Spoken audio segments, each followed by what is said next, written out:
Buenos dias from Gracia. This is the Rorschach Spain update from the 23rd of October, 2025. Quick summary of what's going down in Spain.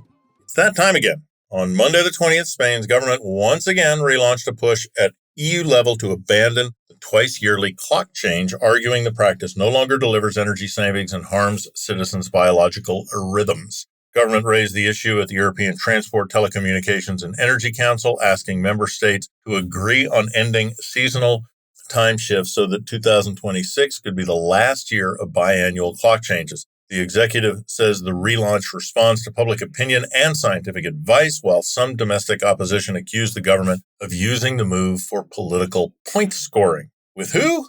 Not clear. The powerful anti-clock change movement? Speaking of the opposition, on Thursday the 16th, Partido Popular, PP, ordered President Pedro Sanchez to appear before the Coldo Case Commission at the end of October. The commission is investigating alleged pay-to-get contracts and suspected payments involving former Socialist Party organizers and advisors, primarily José Luis Ábalos and Coldo Garcia. Pepe says that the new findings and continued work on the case have made it necessary to press Sanchez on the party's alleged financing irregularities. In policing news, on Tuesday the 21st, Guardia Civil, a national police, arrested 33-year-old resident of Carbadella de Avia, Galicia, eastern Spain, suspected of starting a major wildfire that began on the 15th of August and burned its way through a significant amount of woodland. August fires spread across several municipalities, forced evacuations, threatened lives, damaged buildings. Investigators used on-site forensics and multi-agency resources to reconstruct the ignition and expansion. The arrest follows months of field work and is part of a wider inquiry into the season's severe Galician blazes, where multidisciplinary teams have examined whether fires stemmed from neglect, arson, or negligence. Meanwhile, in Barcelona, on Tuesday the 7th, 3 gay political officers who called themselves Las Marifachas sat down with news outlet Coda Story to discuss their rise as proudly queer conservatives. Their name fuses maricón, Spanish slur for gay men, with facha, derogatory term for fascists. They're queer, conservative, proudly aligned with the far-right Vox Party message that they believe that Islam threatens LGBTQ lives more than the far-right ever could, and they aren't the only ones. Across Europe, growing movement of gay conservatives has aligned with nationalist and fascist parties from France to the UK, united by hostility towards immigration, particularly Muslim immigration. This homo-nationalist trend is not new, but in an age of online polarization and disinformation, its reach and resonance have never been stronger.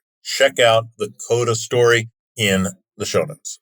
Next up, on Monday the 20th, El País reported on several towns in Andalusia and southern Spain where groups of squatters labeled narco-ocupas are occupying empty properties and running drug-related activity hubs. Details about the towns keep coming in through confrontations between occupants and police and residents' complaints. We've reported on squatters' rights in previous episodes, but in summary, Spanish law makes it very difficult to evict people quickly, particularly from abandoned properties. In health news, on Wednesday the 22nd, the government approved by royal decree allowing over 500 million euros to strengthen care for people with ALS or Lou Gehrig's disease, an incurable illness requiring 24-hour assistance. The decree will ensure full implementation of the 2024 ALS Act, guaranteeing round-the-clock professional care for patients in advanced stages, supported by at least 5 caregivers working in shifts. The decision for funding ends a year-long delay that left many patients without aid. The decree will also extend benefits to others with terminal neurological conditions. With this measure, state funding for Spain's dependency care system will reach a record 3.7 billion euros in 2025. Now, for a star in hot water, on Tuesday the 21st, Madrid City Council investigated pop star Rosalia, questioning whether she had municipal authority to hold a spontaneous promotional presentation in Callao Square, busy public square in the center of the capital. The council confirmed that the star did not have the correct permits, but it is not decided whether or not she'll be fined. Moving on to Rosalia's birth province. Now, this time the news is for football fans. On Monday, the 20th Football Club Barcelona updated its renovation timeline for the Spotify Camp Nou, confirming that the fully completed stadium will be ready by December 2027. fans will be back sooner than that. Elena Fort, the project's vice president, announced that fans can return to the partially finished venue next month when capacity will be roughly 45,000 seats, later expanding to around 60,000 by the end of the year.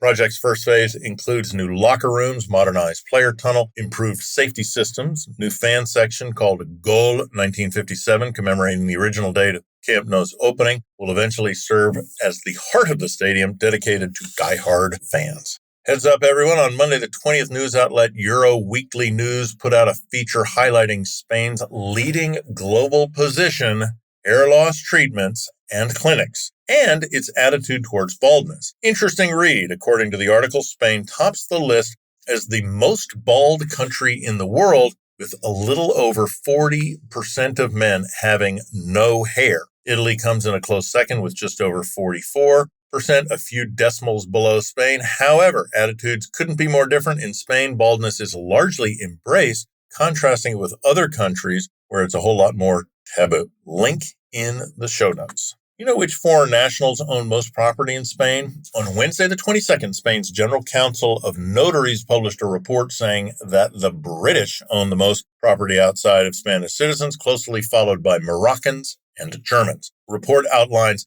foreign purchases represent just over 19% of all sales so far in 2025. Interest in the Spanish property market remaining strong. In the first half of the year, foreigners purchased over 71,000 homes, mostly Valencian Community, Catalunya, and Andalusia, as well as Madrid. Save a seat for this next one. On Wednesday, the 22nd, Spanish police arrested 7 people accused of stealing over 1,000 restaurant chairs from bars and eateries in Madrid and nearby Calvera de la Reina over 2 months. The gang, made up of 6 men and 1 woman, is accused of taking stacked outdoor chairs overnight while establishments were closed. Authorities estimate the stolen furniture's value at around 60,000 euros. Police say the suspects resold the chairs within Spain and abroad, including in Morocco and Romania.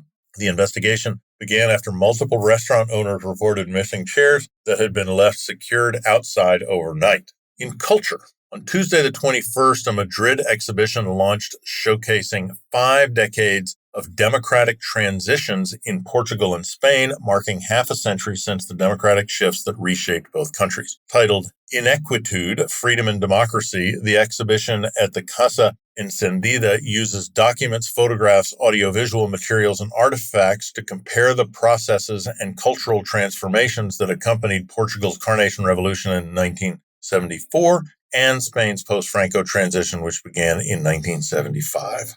Closing with the ancient world, on Thursday the 16th, archaeologists in Porcuna, Andalusia, partially restored one of the largest Roman amphitheaters known on the Iberian Peninsula, which was used by infamous Roman leader Julius Caesar. Excavations have revealed roughly 30% of the total structure, including a 50-meter or 164-foot stretch of facade, arena, gladiator cell, and seating tiers that experts estimate held 15,000 spectators. Only a small portion of Porcuna's footprint has been excavated. Archaeologists say the amphitheater's partial opening will boost heritage tourism and deepen knowledge of the city's 7 centuries of Roman history. And that's it for this week. Thanks for joining us. This past Saturday, we held a trial of a new kind of gathering. We meaning Rorschach. Highly structured, but radically equal, very wild, no keynote speakers, no talking heads. Those who join decide who they want to talk to, but without knowing the identity of who they'll meet, they propose and decide on what they'll discuss. Like we said,